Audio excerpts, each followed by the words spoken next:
Kalihi Hospital, Honolulu, 1915. A single bed, white sheet pulled tight. The man beneath it doesn't move. His face is hollow. His hands are bandaged. There's a tremor in his breath, slow, shallow, tired.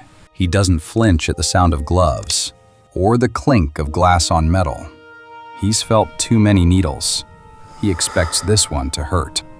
The doctor draws the syringe. The professor watches, arms folded. And by the sink, the girl waits. Gloved, still, brown skin, bright eyes, too young, too quiet, too out of place. He glances at the doctor. "What's the cleaner doing in here?" She doesn't react. She never does. But the compound in the syringe, that's hers. Extracted, refined, transformed. A treatment no one else could make work. They'll call it the Dean method. They'll take the credit. They'll write her name out. But the cure begins here. Her name is Alice Augusta Ball, and she's about to become the first person to cure leprosy. She grew up in a house of glass bottles and quiet minds, a grandfather who worked with light and silver, a father who knew the secrets of film and fluid. Alice watched, listened, learned how to change the world one drop at a time. She had the calm of a thinker, the focus of a chemist, the heart of someone who never looked away. She liked questions with answers, formulas that made sense, compounds that stayed loyal to the laws they obeyed. At school, she stood apart, not loud, not showy, but quietly ahead of everyone. She earned 2 degrees before she turned 20, pharmacy, pharmaceutical chemistry, sharp tools for the work ahead. Then came the letter, a scholarship, a master's degree in chemistry at the University of Hawaii. She would be the only woman in the department, the first black student they had ever accepted. She said yes, packed her case, and boarded the ship. She didn't know it yet, but the disease no one had cured was waiting on the shore.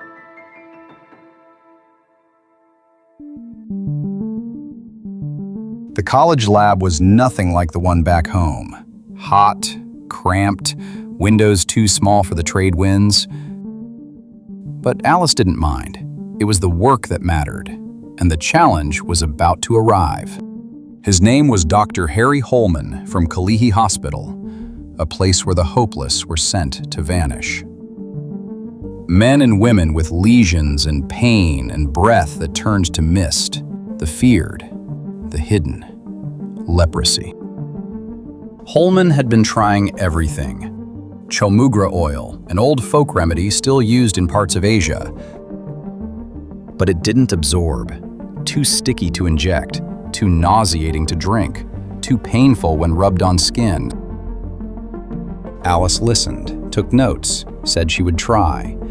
She worked alone, late into the night, testing compounds, refining the oil, breaking it down, separating the ethyl esters, reconstructing the molecule, until she had something no one else had made, a version the body could accept, injectable, effective, a cure.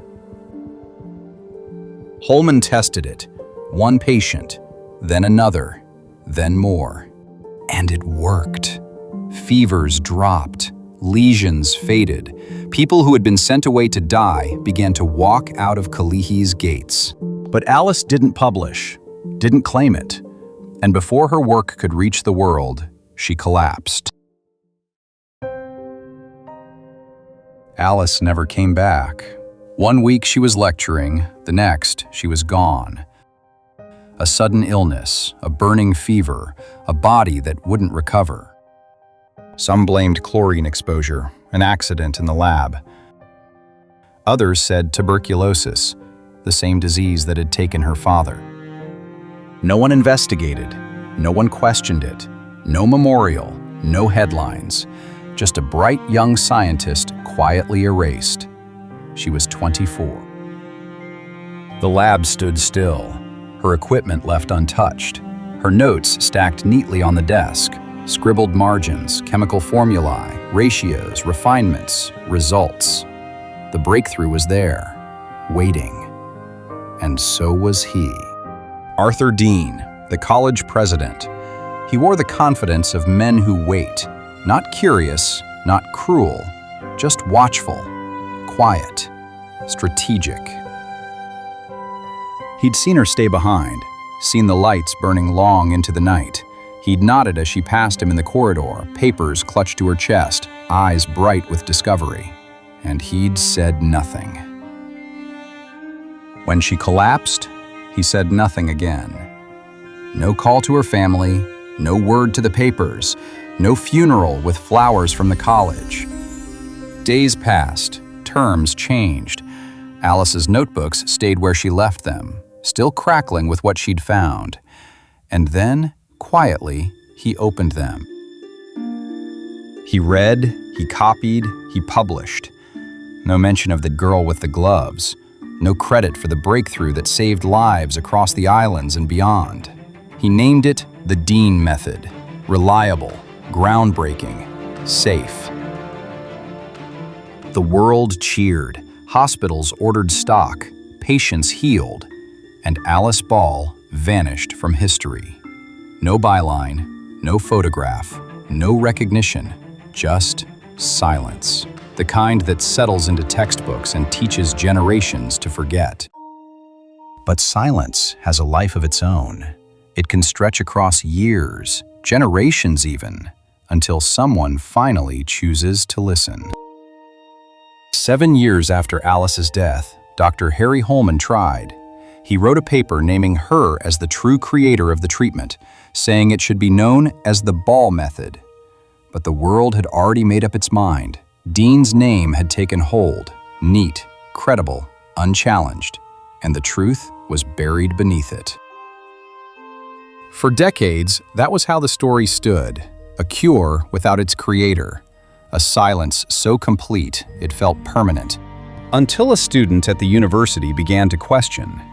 Catherine Waddell Takara found a gap in the record that shouldn't have been there, a name missing from the cure that changed the world.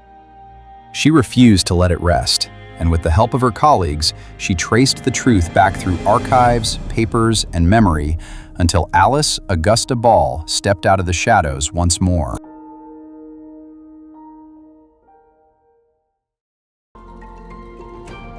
The university honored her at last. A plaque was unveiled, a scholarship created in her name, and they chose to remember her on February 29th, a leap day for a woman too rare for ordinary time. Her life may have been short, but her legacy lives on. In every quiet force who changes the world without applause. In every woman who lets the work speak louder than her name. In every discovery that carries a woman's name all the way to the stars. For there is now a satellite in space named Alice Ball, a mark of brilliance set amongst the stars, a light that cannot be stolen. And though her story was almost lost, it burns brighter now than ever, a reminder that truth will always find its voice. Alice Augusta Ball, a hidden heroine. Brilliant. Stolen from time, but never from history.